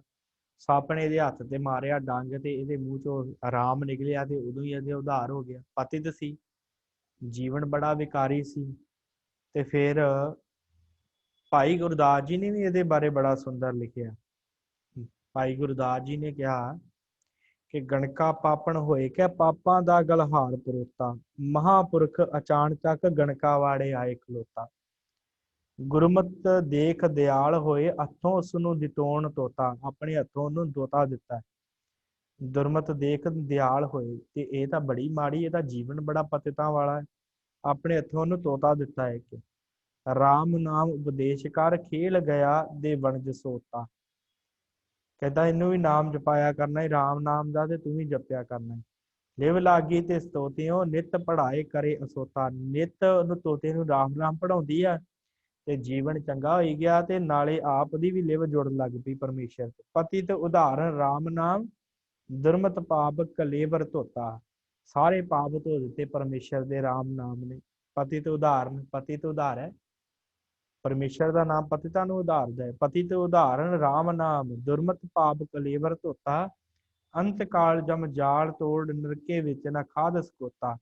ਗਈ ਬੈਕੁੰਠ ਬਿਬਾਨ ਚੜ, ਨਾਉ ਨਿਰਾਣ ਅਛੋਤ ਅਛੋਤਾ। ਥਾਉ ਨਿਮਾਣੈ, ਥਾਉ ਨਿਥਾਵੈ ਮਾਣ ਮਣੋਤਾ। ਭਾਈ ਗੁਰਦਾਸ ਜੀ ਕਹਿੰਦੇ ਆ ਕਿ ਬਿਬਾਨ ਤੇ ਚੜ ਕੇ ਫਿਰ ਇਹ ਸੱਚਖੰਡ ਨੂੰ ਗਈ ਹੈ ਗਣਕਾ, ਜਿਹੜੀ ਵੇਸਵਾ ਸੀ ਉਸ ਸਮੇਂ ਦੀ। ਇਹਦਾ ਵੀ ਮਹਾਰਾਜ ਨੇ ਪਰਮੇਸ਼ਰ ਨੇ ਉਧਾਰ ਕੀਤਾ ਹੈ। ਸੋ ਸਤਿਗੁਰੂ ਸੱਚੇ ਪਾਤਸ਼ਾਹ ਬਖਸ਼ੀ ਕਰਦੇ ਆ, ਪ੍ਰਭ ਭਾਵੇ ਤਾਂ ਪਤਿਤ ਉਧਾਰੇ। ਜਿਨ੍ਹਾਂ ਦਾ ਜੀਵਨ ਬੜਾ ਵਿਕਾਰਾਂ ਵਿੱਚ ਹੁੰਦਾ, ਜਿਨ੍ਹਾਂ ਨੇ ਕਦੀ ਪਰਮੇਸ਼ਰ ਨੂੰ ਸਿਮਰਿਆ ਨਹੀਂ ਹੁੰਦਾ, ਜਿਨ੍ਹਾਂ ਨੂੰ ਪਤਾ ਹੀ ਨਹੀਂ ਹੁੰਦਾ ਕਿ ਪਰਮੇਸ਼ਰ ਨੂੰ ਸਿਮਰੀ ਦਾ ਕਿਵੇਂ ਆ, ਤੇ ਕਿਤੇ ਐਸੀ ਪਰਮੇਸ਼ਰ ਉਹਨਾਂ ਤੇ ਕਿਰਪਾ ਕਰਦਾ, ਉਹਨਾਂ ਦਾ ਵੀ ਉਧਾਰ ਹੋ ਜਾਂਦਾ। ਪ੍ਰਭ ਭਾਵੇ, ਬਸ ਪਰਮੇਸ਼ਰ ਦੀ, ਵਾਹਿਗੁਰੂ ਦੀ ਮਰਜ਼ੀ ਹੋਣੀ ਚਾਹੀਦੀ ਹੈ ਉਸ ਪਰਮੇਸ਼ਰ ਦੀ। ਆਪ ਕਰੈ ਆਪਨ ਵਿਚਾਰੈ, ਪਰਮੇਸ਼ਰ ਵਾਹਿਗੁਰੂ ਆਪ ਹੀ ਜੀਵਾਂ ਨੂੰ ਪੈਦਾ ਕਰਨ ਵਾਲਾ ਹੈ। ਆਪ ਕਰੈ ਆਪਨ ਵਿਚਾਰੈ, ਤੇ ਆਪ ਹੀ ਵਿਚਾਰ ਅਨੁਸਾਰ ਉਹਨਾਂ ਦੇ ਕੋਲੋਂ ਕੰਮ ਕਰਾਉਣ ਵਾਲਾ। ਆਪ ਕਰੇ ਆਪਨ ਵਿਚਾਰੈ, ਆਪ ਹੀ ਉਹਨਾਂ ਨੂੰ ਕਰਾਉਣ ਵਾਲਾ ਹੈ। ਆਪ ਕਰੇ ਬਣਾਉਣ ਵਾਲਾ ਹੈ, ਜੀਵਾਂ ਨੂੰ ਸਾਜਣ ਵਾਲਾ ਹੈ। ਫਿਰ ਉਹਨਾਂ ਦੇ ਕੋਲੋਂ ਆਪ ਹੀ ਆਪਣੀ ਮਰਜ਼ੀ ਦੇ ਨਾਲ ਕਾਰਜ ਜਿਹੜੇ ਕਰਵਾ ਰਿਹਾ। ਦੋਹਾਂ ਸਿਰਿਆਂ ਕਾ ਆਪ ਸੁਆਮੀ, ਖੇਲੈ ਬਿਗਸੈ ਅੰਤਰ ਜਾਮੀ। ਦੋਹਾਂ ਸਿਰਿਆਂ ਕਾ ਆਪ ਸੁਆਮੀ, ਦੋਹਾਂ ਇੱਥੇ ਬਿੰਦੀ ਲਾ ਸਕਦੇ ਹੋ, ਸਿਰਿਆਂ ਦੇ ਉੱਪਰ ਵੀ ਬਿੰਦੀ ਲਾ ਸਕਦੇ ਹੋ। ਦੋਹਾਂ ਸਿਰਿਆਂ ਦਾ ਪਰਮੇਸ਼ਰ, ਦੋਨਾਂ ਲੋਕਾਂ ਦਾ ਉਹ ਵਾਹਿਗੁਰੂ ਅਕਾਲ ਪੁਰਖ ਜੋ ਹੈ, ਇਸ ਧਰਤੀ ਦਾ ਤੇ ਉਸ ਪਰਲੋਕ ਦਾ ਆਪ ਸੁਆਮੀ ਹੈ। ਇਸ ਧਰਤੀ ਦਾ ਜਿੱਥੇ ਅਸੀਂ ਆਏ ਆ, ਜਿੱਥੇ ਨਾਮ ਜਪਣ ਵਾਸਤੇ, ਫਿਰ ਇੱਥੋਂ ਜਦੋਂ ਜਾਵਾਂਗੇ ਉਸ ਪਰਲੋਕ ਦੇ ਵਿੱਚ ਜਿੱਥੋਂ ਅਸੀਂ ਆਏ ਆ, ਕਿਉਂਕਿ ਮਨੁੱਖ ਦਾ ਅਸਲੀ ਘਰ ਨਹੀਂ ਆ, ਸਾਡਾ ਅਸਲੀ ਘਰ ਕੀ ਆ? ਪਰਮੇਸ਼ਰ ਦਾ ਦੁਆਰ, ਸੱਚਖੰਡ, ਜਿਹਨੂੰ ਸਤਿਗੁਰਾਂ ਨੇ ਕਿਹਾ ਜਿੱਥੇ ਜੀਵ ਸਦਾ ਲਈ ਟਿਕਦਾ। ਉੱਥੋਂ ਦਾ ਤੇ ਇਸ ਸੰਸਾਰ ਦਾ ਦੋਹਾਂ ਸਿਰਿਆਂ ਕਾ ਆਪ ਸੁਆਮੀ, ਉਹ ਆਪ ਪਰਮੇਸ਼ਰ ਵਾਹਿਗੁਰੂ ਸੁਆਮੀ ਮਾਲਕ ਹੈ। ਦੋਹਾਂ ਸਿਰਿਆਂ ਦਾ, ਪੁੰਨੀਆਂ ਤੇ ਪਾਪੀਆਂ ਦਾ ਵੀ ਉਹ ਆਪ ਮਾਲਕ ਹੈ, ਆਸਤਕਾਂ ਤੇ ਨਾਸਤਕਾਂ ਦਾ ਵੀ ਉਹ ਆਪ ਹੀ ਮਾਲਕ ਹੈ, ਗਿਆਨਵਾਨਾਂ ਤੇ ਅਗਿਆਨੀਆਂ ਦਾ ਵੀ ਉਹ ਆਪ ਹੀ ਮਾਲਕ ਹੈ। ਦੋਹਾਂ ਸਿਰਿਆਂ ਕਾ ਆਪ ਸੁਆਮੀ, ਇਹ ਵੀ ਅਰਥ ਕਰ ਸਕਦੇ। ਖੇਲੈ ਬਿਗਸੈ ਅੰਤਰ ਜਾਮੀ, ਪਰਮੇਸ਼ਰ ਵਾਹਿਗੁਰੂ ਸੰਸਾਰ ਦੀ ਖੇਡ ਖੇਡਦੇ ਆ ਸਾਰੀ। ਖੇਲ ਖੇਲ ਅਨੰਤ ਕੋ ਫਿਰ ਏਕ। ਮਾਰੇ ਕਹਿੰਦੇ ਤੇ ਪਰਮੇਸ਼ਰ ਦੀ ਖੇਡ ਆ। ਖੇਲੈ ਬਿਗਸੈ, ਬਿਗਸ ਰਿਹਾ ਹੈ ਨਾਲੇ ਖੇਡ ਰਿਹਾ ਹੈ। ਬਿਗਸੈ ਆਨੰਦਿਤ ਹੋ ਰਿਹਾ ਹੈ। ਅੰਤਰਜਾਮੀ, ਉਹ ਅੰਤਰਜਾਮੀ ਹੈ, ਸਾਰਿਆਂ ਦੇ ਦਿਲਾਂ ਦੀਆਂ ਜਾਣਨ ਵਾਲਾ ਹੈ ਵਾਹਿਗੁਰੂ। ਉਹ ਪਰਮੇਸ਼ਰ ਐਸਾ ਹੈ, ਸਾਡੀ ਖੇਡ ਰਚੀ ਹੋਈ ਹੈ ਉਹਦੀ। ਕਈ ਵਾਰੀ ਕਹਿੰਦੇ ਆ ਕਿ ਪਰਮੇਸ਼ਰ ਨੇ ਸੰਸਾਰ ਬਣਾਇਆ ਕਿਉਂ, ਤੇ ਮਹਾਰਾਜ ਨੇ ਗੱਲ ਹੀ ਨਿਬੇੜੀ। ਮਹਾਰਾਜ ਕਹਿੰਦੇ ਭਾਈ ਇਹ ਤਾਂ ਪਰਮੇਸ਼ਰ ਦੀ ਖੇਡ ਆ ਸਾਰੀ, ਤੇ ਤੂੰ ਨਹੀਂ ਜਾਣ ਸਕਦਾ ਕਿ ਕੀ ਖੇਡ ਹੈ ਉਹਦੀ, ਪਰਮੇਸ਼ਰ ਦੀ। ਉਹਦਾ ਖੇਲ ਹੈ, ਫਿਰ ਅੰਤ ਨੂੰ ਪਰਮੇਸ਼ਰ ਆਪ ਹੀ ਸਾਰਾ ਕੁਛ ਹੈ। ਖੇਡ ਰਿਹਾ ਹੈ, ਬਿਗਸ ਰਿਹਾ ਹੈ, ਆਨੰਦਿਤ ਹੋ ਰਿਹਾ ਹੈ, ਤੇ ਅੰਤਰਜਾਮੀ, ਸਾਰਿਆਂ ਦੇ ਅੰਦਰਾਂ ਦੀਆਂ ਜਾਣਨ ਵਾਲਾ। ਜੋ ਭਾਵੈ ਸੋ ਕਾਰ ਕਰਾਵੈ, ਨਾਨਕ ਦ੍ਰਿਸ਼ਟੀ ਅਵਰ ਨ ਆਵੈ। ਜੋ ਭਾਵੈ, ਜੋ ਉਹਨੂੰ ਪਰਮੇਸ਼ਰ ਨੂੰ ਭਾਉਂਦਾ ਹੈ ਸੋ ਕਾਰ ਕਰਾਵੇ, ਉਹੀ ਕਾਰ ਜੀਵਾਂ ਦੇ ਕੋਲੋਂ ਕਰਵਾਉਂਦਾ ਹੈ, ਹੋਰ ਕੋਈ ਕਾਰ ਨਹੀਂ ਕਰਵਾਉਂਦਾ। ਜੋ ਭਾਵੈ ਸੋ ਕਾਰ ਕਰਾਵੇ, ਨਾਨਕ ਦ੍ਰਿਸ਼ਟੀ ਅਵਰ ਨਾ ਆਵੇ। ਮਹਾਰਾਜ ਕਹਿੰਦੇ ਆ ਭਾਈ ਸਤਿਗੁਰੂ ਜੀ ਕਥਨ ਕਰਦੇ ਆ, ਕਹਿੰਦੇ ਸਾਡੀ ਦ੍ਰਿਸ਼ਟੀ ਦੇ ਵਿੱਚ, ਨਜ਼ਰ ਵਿੱਚ ਪਰਮੇਸ਼ਰ ਹੀ ਹੈ, ਹੋਰ ਕੋਈ ਦੂਜਾ ਆਉਂਦਾ ਹੀ ਨਹੀਂ। ਜੋ ਕਰਨ ਕਰਾਵਣ ਹੈ, ਜੋ ਭਾਵੈ ਸੋ ਕਾਰ ਕਰਾਵੇ। ਜਿਹੜਾ ਵਾਹਿਗੁਰੂ ਆਪ ਹੀ ਜਿਹਨੂੰ ਜਿਹੋ ਜੀ ਕਾਰ ਭਾਉਂਦੀ ਹੈ ਉਹੋ ਜੀ ਸਾਰਿਆਂ ਜੀਵਾਂ ਤੋਂ ਕਰਾ ਰਿਹਾ। ਮਹਾਰਾਜ ਕਹਿੰਦੇ ਸਾਡੀ ਦ੍ਰਿਸ਼ਟੀ ਦੇ ਵਿੱਚ ਉਹ ਪਰਮੇਸ਼ਰ ਹੀ ਹੈ, ਹੋਰ ਅਵਰ ਕੋਈ ਦੂਸਰਾ ਆਉਂਦਾ ਹੀ ਨਹੀਂ ਹੈ। ਉਦੋਂ ਬਿਨਾ ਕੋਈ ਹੋਰ ਹੋਵੇ ਤੇ ਦ੍ਰਿਸ਼ਟੀ ਜਾਵੇ, ਉਹਦੇ ਤੋਂ ਬਿਨਾ, ਪਰਮੇਸ਼ਰ ਤੋਂ ਬਿਨਾ ਕੌਣ ਹੈ? ਕੋਈ ਵੀ ਨਹੀਂ। ਕਹੋ ਮਾਨੁਖ ਤੇ ਕਿਆ ਹੋਏ ਆਵੈ। ਮਾਨੁਖ ਇੱਥੇ ਵੀ ਮਨੁੱਖ ਨਹੀਂ ਪੜਨਾ, ਮਾਨੁਖ ਪੜਨਾ।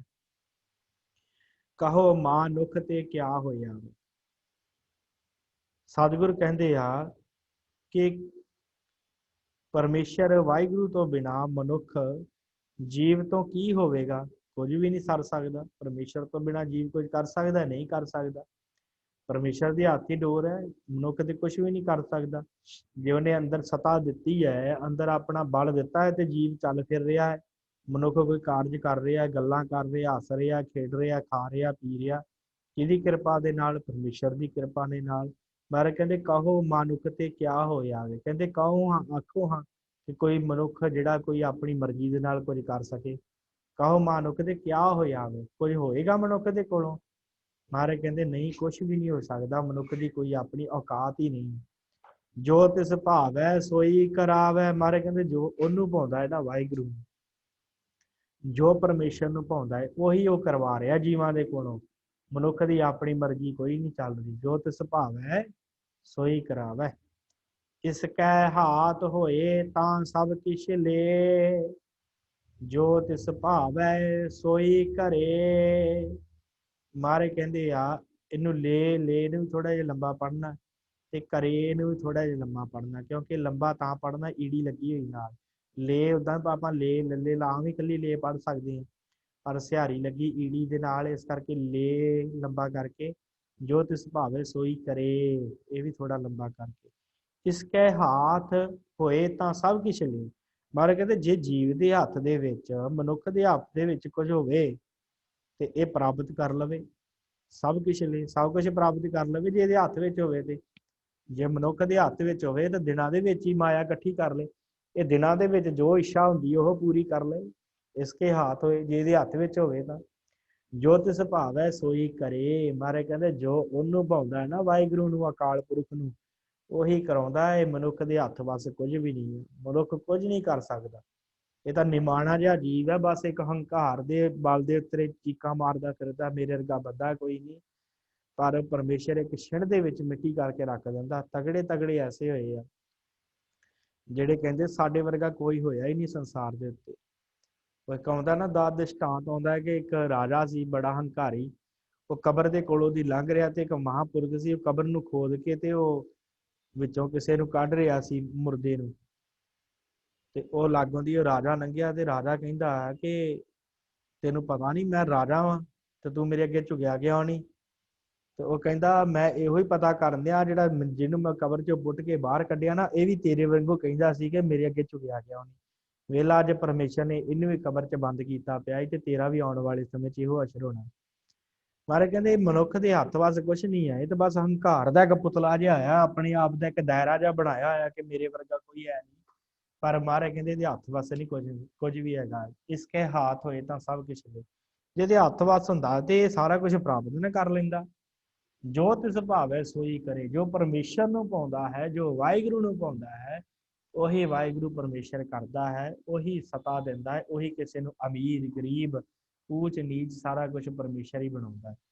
ਅਣਜਾਣਤ ਵਿਖਿਆ ਮਹਿ ਰਚੈ, ਜੇ ਜਾਣਤ ਆਪਣ ਆਪ ਬਚੈ। ਮਹਾਰਾਜ ਕਹਿੰਦੇ ਅਣਜਾਣਤ ਮਨੁੱਖ, ਅਣਜਾਣ ਪੁਣੇ ਦੇ ਵਿੱਚ ਜੀਵ ਜਿਹੜਾ ਨਾ ਵਿਖਿਆ ਮਹਿ ਰਚੈ। ਵਿਖਿਆ ਦਾ ਅਰਥ ਜ਼ਹਿਰ ਹੁੰਦਾ। ਇੱਥੇ ਆਪਾਂ ਵਿਸ਼ੇ ਵਿਕਾਰ ਕਰਾਂਗੇ। ਅਣਜਾਣਤ ਵਿਖਿਆ, ਵਿਖਿਆ ਰੂਪੀ ਜਿਹੜੇ ਵਿਸ਼ੇ ਵਿਕਾਰ ਹਨ ਉਹਨਾਂ ਦੇ ਵਿੱਚ ਰਚਿਆ ਹੋਇਆ। ਕਿਤੇ ਕਾਮ, ਕਿਤੇ ਕ੍ਰੋਧ, ਲੋਭ, ਕਿਤੇ ਮੋਹ ਤੇ ਕਿਤੇ ਹੰਕਾਰ ਦੇ ਵਿੱਚ ਰਚਿਆ ਹੋਇਆ। ਅਣਜਾਣਤ, ਅਣਜਾਣਤ ਹੋ ਕਰਕੇ ਬਿਨਾਂ ਕੁਛ ਜਾਣੇ ਤੋਂ। ਜੇ ਜਾਣ ਤੇ ਆਪਣ ਆਪ ਬਚੇ। ਮਹਾਰਾਜ ਕਹਿੰਦੇ ਜੇ ਜੀਵ ਜਾਣਦਾ ਹੋਵੇ ਤਾਂ ਆਪਣੇ ਆਪ ਬਚ ਨਹੀਂ ਸਕਦਾ। ਬਚ ਸਕਦਾ ਹੈ ਜੀਵ ਜੇ ਆਪਣੇ ਆਪ ਜਾਣਦਾ ਹੋਵੇ। ਪਰ ਪਰਮੇਸ਼ਰ ਨੇ ਮਾਇਆ ਐਸੀ ਦੁਰਲੱਭ ਬਣਾਈ ਆ ਕਿ ਜੀਵ ਜਾਣਦੇ ਕੁਛ ਨਹੀਂ, ਅਣਜਾਣਤ ਹੈ। महाराज कहते जे ये जानदा हुंदा, कई कहंदे आ ना कि मैं अपने मन ते बड़ा कंट्रोल कर लेना, मैनू मेरा काम ते मेरा क्रोध ते मेरा मोह हंकार ते बड़ा कंट्रोल है। महाराज कहते जे जान ते अपने आप बचे। भाई जे तेरे च इन्नी ताकत हुंदी ना कि अपने मन ते कंट्रोल कर लेंदा, तू अपने अंदरों विकारां दे ते अपने इंद्रियां दे ते कंट्रोल कर पाउंदा, ते महाराज कहते फिर तू बच ना जांदा मौत तो, फिर तू बच ना जांदा नरकां दी अग दे। अणजाणत विखिਆ मैं रचे। महाराज कहते ਇਹ ਅਣਜਾਣਤ ਜੀਵ ਜਿਹੜਾ ਹੈ ਨਾ, ਅਣਜਾਣ ਪੁਣੇ ਦੇ ਵਿੱਚ ਇਹਨਾਂ ਵਿਕਾਰਾਂ 'ਚ ਲੱਗਾ ਹੋਇਆ, ਪਰ ਜੀਵ ਦੀ ਆਪਣੀ ਵੀ ਕੋਈ ਮਰਜ਼ੀ ਨਹੀਂ। ਜੇ ਜਾਣਦਾ ਹੁੰਦਾ ਤੇ ਬਚ ਨਾ ਜਾਂਦਾ। ਜੇ ਜਾਣ ਤੇ ਆਪਣਾ ਆਪ ਬਚੇ। ਜੇ ਜਾਣਦਾ ਹੁੰਦਾ ਕਿ ਵਿਕਾਰ ਮੈਨੂੰ ਖਾ ਰਹੇ ਆ, ਮੈਨੂੰ ਖਤਮ ਕਰ ਰਹੇ ਆ, ਮੇਰਾ ਅੰਦਰ ਲੁੱਟ ਰਹੇ ਆ, ਤੇ ਫਿਰ ਇਹ ਬਚ ਨਾ ਜਾਂਦਾ। ਮਾਰੇ ਕਹਿੰਦੇ ਇਹਦੇ ਅੰਦਰ ਕੋਈ ਇਹਨਾਂ ਤੋਂ ਬਚਣ ਵਾਸਤੇ ਕੋਈ ਰਸਤਾ ਹੀ ਨਹੀਂ ਹੈਗਾ, ਇਹਨੂੰ ਪਤਾ ਹੀ ਨਹੀਂ ਹੈ, ਅਣਜਾਣ ਤੇ ਆ ਵਿਚਾਰਾ। ਭਰਮੇ ਭੂਲਾ ਦਹਿ ਦਿਸ ਧਾਵੈ। ਮਾਰੇ ਕਹਿੰਦੇ ਭਰਮ ਦੇ ਵਿੱਚ ਭੁੱਲਿਆ ਹੋਇਆ ਨਾ ਮਨੁੱਖ, ਦਹਿ ਦਿਸ ਧਾਵੈ, 10 ਦਿਸ਼ਾਵਾਂ ਦੇ ਵੱਲ ਭੱਜਦਾ। 10 ਦਿਸ਼ਾਵਾਂ ਕਿਹੜੀਆਂ? 4 ਤੇ ਹਨ ਜਿਹੜੀਆਂ ਪ੍ਰਤੱਖ, ਫਿਰ ਉਹਨਾਂ ਦੇ ਵਿਚਲੀਆਂ ਜਿਹੜੀਆਂ ਹਨ 8 ਕੁੱਲ ਮਿਲਾ ਕੇ, ਤੇ ਇੱਕ ਉੱਪਰਲਾ ਆਕਾਸ਼ ਤੇ ਇੱਕ ਹੇਠਲੀ ਧਰਤੀ, ਕੁੱਲ 10 ਦਿਸ਼ਾਵਾਂ ਮੰਨੀਆਂ ਗਈਆਂ।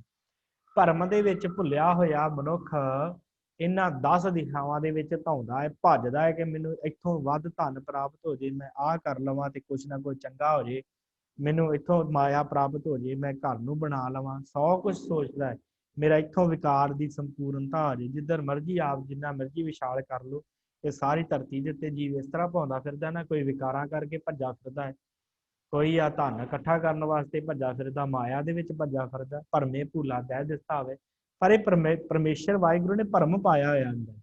ਇਹ ਵਾਹਿਗੁਰੂ ਨੇ ਪਰਮੇਸ਼ਰ ਨੇ ਮਨੁੱਖ ਦੇ ਅੰਦਰ ਭਰਮ ਪੈਦਾ ਕੀਤਾ ਹੋਇਆ। ਭਰਮੇ ਭੂਲਾ ਦਹਿ ਦਿਸ ਧਾਵੈ, 10 ਦਿਸ਼ਾਵਾਂ ਦੇ ਵਿੱਚ ਮਨੁੱਖ ਭੱਜਾ ਫਿਰਦਾ। ਨਿਮਖ ਮਹਿ 4 ਕੁੰਟ ਫਿਰ ਆਵੈ। ਫਿਰ ਇੱਕ ਨਿਮਖ ਦੇ ਵਿੱਚ ਇਹਦਾ ਮਨ ਨਾ 4 ਕੁੰਟਾਂ ਦੇ ਵਿੱਚ ਫਿਰ ਆਉਂਦਾ। ਇੱਕ ਨਿਮਖ ਦੇ ਵਿੱਚ ਇਹ ਨਿਮਖ ਮਾਹੀ 4 ਕੁੰਟ ਫਿਰ ਆਵੇ। ਇੱਕ ਸਕਿੰਟ ਦੇ ਵਿੱਚ ਇੱਕ ਨਿਮਖ ਦਾ ਸਮਾਂ ਹੁੰਦਾ। ਸਾਧ ਸੰਗਤ ਅੱਖ ਝਪਕਣ ਦਾ ਜਿਹੜਾ ਸਮਾਂ ਹੁੰਦਾ ਨਾ, ਨਿਮਖ ਕਿਹਾ ਜਾਂਦਾ। ਮਹਾਰਾਜ ਕਹਿੰਦੇ ਇੱਕ ਨਿਮਖ ਦੇ ਵਿੱਚ ਅੱਖ ਝਪਕਣ ਦੇ ਸਮੇਂ ਦੇ ਵਿੱਚ ਮਨੁੱਖ ਦਾ ਮਨ 4 ਕੁੰਟਾਂ ਵਿੱਚ ਘੁੰਮ ਫਿਰ ਆਉਂਦਾ। ਐਸੇ ਵਿਕਾਰ ਨੂੰ ਚਿੰਬੜੇ ਹੋਏ। ਭਰਮੇ ਭੂਲਾ ਦਹਿ ਦਿਸ ਧਾਵੈ, ਨਿਮਖ ਮਾਹੀ 4 ਕੁੰਟ ਫਿਰ ਆਵੈ। 4 ਕੁੰਟਾਂ ਦੇ ਵਿੱਚ ਫਿਰ ਆਉਂਦਾ ਇੱਕ ਖਿਣ ਦੇ ਵਿੱਚ, ਇੱਕ ਨਿਮਖ ਦੇ ਵਿੱਚ। ਇੱਕ ਨਿਮਖ 'ਚ ਕਿਤੇ ਮਨ ਇੱਥੇ ਹੁੰਦਾ, ਬਾਣੀ 'ਚ ਜੁੜਿਆ ਹੁੰਦਾ, ਕਿਤੇ ਮਨ ਕਿਤੇ ਕਿਤੇ ਤੁਰਿਆ ਫਿਰਦਾ, ਕਿਤੇ ਮਨ ਬਾਣੀ ਪੜ੍ਹਦਾ ਪੜ੍ਹਦਾ ਕਿਤੇ ਪਤਾ ਨਹੀਂ ਕਿਹੜੀਆਂ ਸੋਚਾਂ ਸੋਚਦਾ ਸੋਚਦਾ ਕਿਤੇ ਦੂਰ ਹੀ ਚਲਾ ਜਾਂਦਾ। ਪਤਾ ਉਦੋਂ ਲੱਗਦਾ ਜਦੋਂ ਬਾਣੀ ਸਾਰੀ ਪੜ੍ਹੀ ਗਈ, ਜਦੋਂ ਸੁਖਮਨੀ ਸਾਹਿਬ ਦਾ ਸਾਰਾ ਪਾਠ ਹੋ ਗਿਆ। ਇਸ ਤਰ੍ਹਾਂ ਹੀ ਆ ਨਾ, ਇਹ ਜੀਵ ਦੇ ਹੱਥ ਵੱਸ ਨਹੀਂ ਹੈ। ਤਾਂ ਕਰਕੇ ਮਹਾਰਾਜ ਕਹਿੰਦੇ ਇਹਦੇ ਜੀਵ ਦੇ ਆਪਣੇ ਹੱਥ ਹੋਵੇ ਤੇ ਇਹ ਕੁਝ ਕਰ ਨਾ ਲੈਂਦਾ। ਨਿਮਖ ਮਾਹੀ 4 ਕੁੰਟ ਫਿਰ ਆਵੈ। ਮਹਾਰਾਜ ਕਹਿੰਦੇ ਇੱਕ ਨਿਮਖ ਦੇ ਵਿੱਚ ਇਹ 4 ਕੁੰਟਾਂ ਦੇ ਵਿੱਚ ਭੱਜਾ ਫਿਰਦਾ ਹੈ। ਕਰ ਕਿਰਪਾ ਜਿਸ ਆਪਣੀ ਭਗਤ ਦੇ, ਨਾਨਕ ਤੇ ਜਨ ਨਾਮ ਮਿਲੇ। ਮਹਾਰਾਜ ਜੀ ਫਿਰ ਸਾਨੂੰ ਇਹ ਵੀ ਦੱਸੋ, ਜੇ ਸਾਡੇ ਹੱਥ ਵੱਸ ਨਹੀਂ ਹੈ ਤੇ ਫਿਰ ਹੱਥ ਵੱਸ ਕਿਹਦੇ ਆ? ਕੌਣ ਸਾਡੇ ਉੱਤੇ ਕਿਰਪਾ ਕਰੇ ਤੇ ਇਹ ਕੁਝ ਹੋ ਸਕਦਾ? ਮਹਾਰਾਜ ਕਹਿੰਦੇ ਕਰ ਕਿਰਪਾ ਜਿਸ ਆਪਣੀ ਭਗਤ ਦੇ, ਜਿਹਦੇ ਉੱਤੇ ਮਹਾਰਾਜ ਕਿਰਪਾ ਕਰੇ ਨਾ, ਪਰਮੇਸ਼ਰ ਵਾਹਿਗੁਰੂ ਕਿਰਪਾ ਕਰੇ ਤੇ ਜਿਹਨੂੰ ਆਪਣੀ ਭਗਤੀ ਦੇ ਦੇਵੇ। ਆਪਣੀ ਭਗਤ ਦੇ, ਭਗਤ ਪੜ੍ਹਨਾ, ਭਗਤੀ ਨਹੀਂ ਪੜ੍ਹਨਾ। ਕਰ ਕਿਰਪਾ ਜਿਸ ਆਪਣੀ ਭਗਤ ਦੇ, ਜਿਨ੍ਹਾਂ ਦੇ ਉੱਤੇ ਕਿਰਪਾ ਕਰਦਾ ਹੈ, ਜਿਨ੍ਹਾਂ ਨੂੰ ਪਰਮੇਸ਼ਰ ਆਪਣੀ ਭਗਤੀ ਦਿੰਦਾ ਹੈ, ਨਾਨਕ ਤੇ ਜਨ ਨਾਮ ਮਿਲੇ।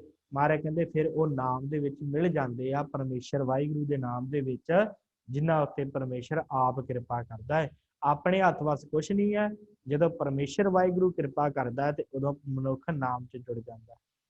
ਖਿਨ ਮਹਿ ਨੀਚ ਕੀਟ ਕਉ ਰਾਜ, ਪਾਰ ਬ੍ਰਹਮ ਗਰੀਬ ਨਿਵਾਜ। ਹੁਣ ਵਾਹਿਗੁਰੂ ਪਰਮੇਸ਼ਰ ਦਾ ਕੰਮ ਕੀ ਹੈ?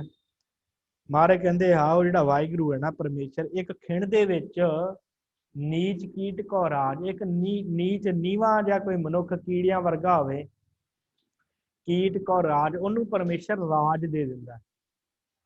ਨਿੱਕਾ ਜਿਹਾ ਕੋਈ ਕੀੜਾ ਹੋਵੇ ਨਾ, ਕੀੜਾ ਥਾਪ ਦੇ ਪਾਤਸ਼ਾਹੀ ਲਸ਼ਕਰ ਕਰੇ ਤਬਾਹ।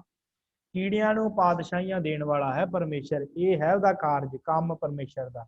ਖਿਣ ਵਿੱਚ ਇੱਕ ਖਿਣ ਲੱਗਦਾ ਹੈ, ਜਦੋਂ ਉਹਦੀ ਇੱਛਾ ਹੋਵੇ ਨਾ ਪਰਮੇਸ਼ਰ ਦੀ, ਜਦੋਂ ਉਹਨੂੰ ਭਾਉਂਦਾ ਹੋਵੇ, ਉਹ ਇੱਕ ਖਿਣ ਦੇ ਵਿੱਚ ਕੀੜਿਆਂ ਨੂੰ ਰਾਜ ਪਦਵੀਆਂ ਤੇ ਬਿਠਾ ਦਿੰਦਾ ਹੈ। ਐਸੀ ਕਿਰਪਾ ਕਰਦਾ ਹੈ। ਪਾਰ ਬ੍ਰਹਮ ਗਰੀਬ ਨਿਵਾਜ, ਜਿਹੜਾ ਪਾਰ ਬ੍ਰਹਮ ਪਰਮੇਸ਼ਰ ਹੈ, ਉਹ ਗਰੀਬਾਂ ਨੂੰ ਨਿਵਾਜਣ ਵਾਲਾ ਹੈ। ਗਰੀਬ ਨਿਵਾਜ ਗਰੀਬਾਂ ਨੂੰ ਨਿਵਾਜਣ ਵਾਲਾ ਹੈ, ਦੀਨਾਂ ਨੂੰ ਨਿਵਾਜਣ ਵਾਲਾ ਹੈ ਪਰਮੇਸ਼ਰ।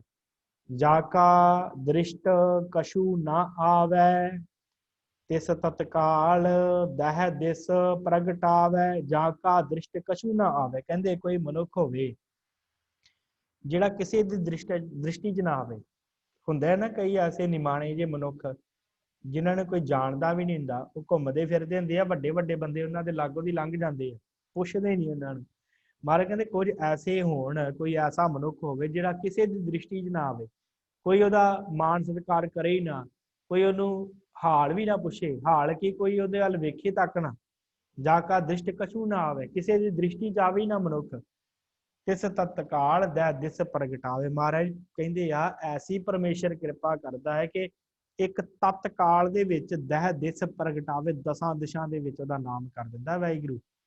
ਦਸਾਂ ਦਿਸ਼ਾ ਦੇ ਵਿੱਚ ਪਰਮੇਸ਼ਰ ਨੂੰ ਉਹਨੂੰ ਜਾਣਨ ਲਾ ਦਿੰਦਾ, ਹਰ ਜਗ੍ਹਾ ਦੇ ਉੱਤੇ ਬੋਲਬਾਲਾ ਹੋ ਜਾਂਦਾ ਹੈ। ਕਈ ਐਸੇ ਹੋਏ ਆ ਮਨੁੱਖ ਜਿਨ੍ਹਾਂ ਨੂੰ ਜਾ ਕੇ ਦ੍ਰਿਸ਼ਟ ਕਛੂ ਨਾ ਆਵੇ, ਜਿਨ੍ਹਾਂ ਦੀ ਦ੍ਰਿਸ਼ਟੀ, ਜਿਹਦੇ ਦੂਸਰਿਆਂ ਦੀ ਅੱਖਾਂ ਦੇ ਵਿੱਚ ਕੁਝ ਵੀ ਨਹੀਂ ਸਨ, ਕੁਝ ਵੀ ਨਹੀਂ ਸਨ, ਐਸੇ ਨਿਮਾਣੇ ਸਨ ਜੀਵ, ਪਰ ਪਰਮੇਸ਼ਰ ਨੇ ਐਸੀ ਕਿਰਪਾ ਕੀਤੀ, ਇਹਨਾਂ ਨੂੰ ਤਖਤਾਂ ਤੇ ਬਿਠਾ ਦਿੱਤਾ ਤੇ ਦਸਾਂ ਦਿਸ਼ਾਵਾਂ ਦੇ ਵਿੱਚ ਜਾਣੇ ਜਾਣ ਲੱਗ ਪਏ।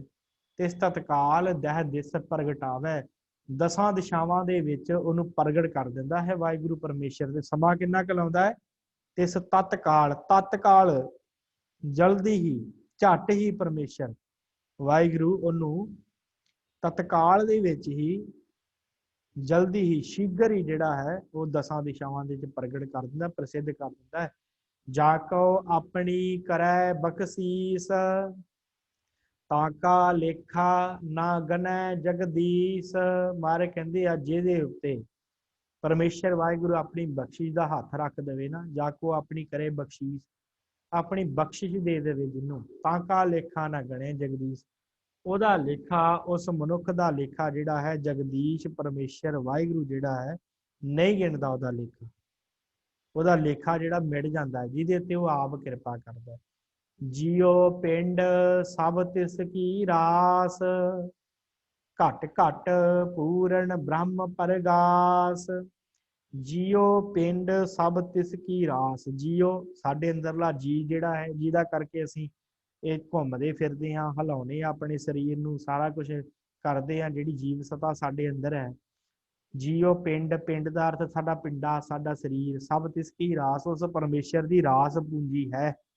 ਜੀਵ ਆਤਮਾ ਸਾਡੀ ਅੰਦਰਲੀ ਤੇ ਸਾਡਾ ਜਿਹੜਾ ਸਰੀਰ, ਸਾਡਾ ਪਿੰਡਾ ਹੈ, ਇਹ ਪਰਮੇਸ਼ਰ ਦੀ ਦਿੱਤੀ ਹੋਈ ਸਾਨੂੰ ਪੂੰਜੀ ਹੈ।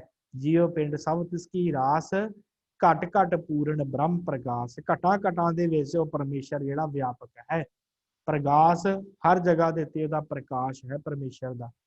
ਆਪਣੀ ਬਣਤ ਆਪ ਬਣਾਈ, ਨਾਨਕ ਜੀਵੈ ਦੇਖ ਬੜਾਈ। ਮਾਰੇ ਕਹਿੰਦੇ ਆਪਣੀ ਬਣਤ ਆਪ ਬਣਾਈ, ਬਣਾਈ ਨਾਣਾ ਨਹੀਂ ਪੜਨਾ, ਬਣਾਈ ਪੜਨਾ, ਬਣਾਈ।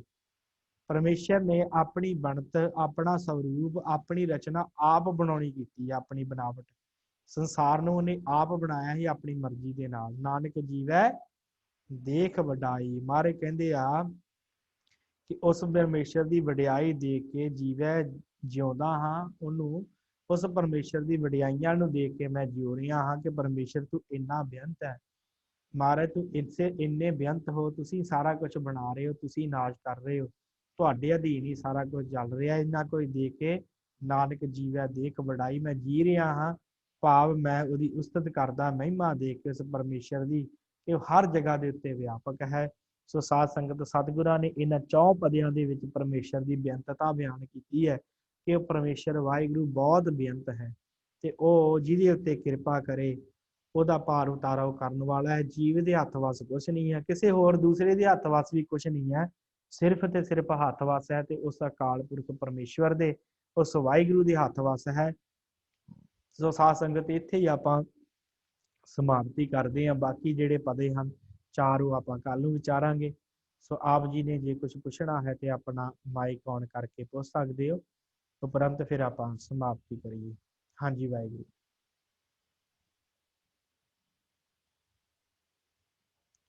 ਵਾਹਿਗੁਰੂ। ਠੀਕ ਹੈ ਸਾਧ ਸੰਗਤ ਜੀ, ਆਪ ਸਭ ਸੰਗਤ ਦਾ ਬਹੁਤ ਬਹੁਤ ਧੰਨਵਾਦ।